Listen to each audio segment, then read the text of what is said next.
Alors, les chiffres d'un sondage d'Angus Reid publié aujourd'hui ne vont pas vous étonner. 95 % des Canadiens disent en avoir entendu parler.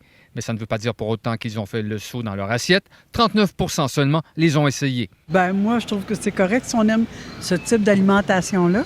Pour moi, ça me convient. Je me contente de ce qui existe jusqu'à maintenant, puis ça me va. Moi, j'ai jamais goûté à ça. C'est bien sûr les plus jeunes qui sont enclins à faire les premiers pas.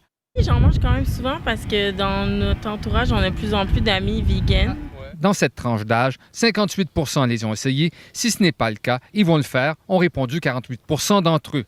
Si bien qu'une très forte proportion, 70 %, croient qu'il s'agit là plus que d'une mode passagère. Ces gens-là vont vieillir, vont gagner en maturité, vont avoir une plus grande influence économique sur le marché. Alors, c'est certain, et ces gens-là vont avoir des enfants.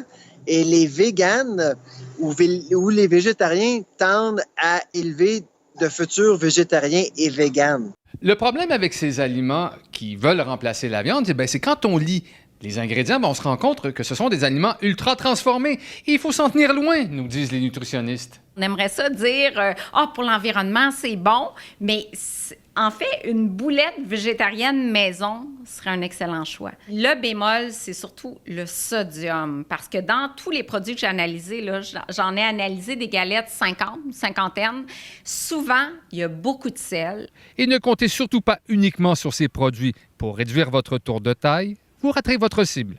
On mange trop, puis on mange au-delà de notre appétit. Richard Olivier, TVA Nouvelles, Montréal.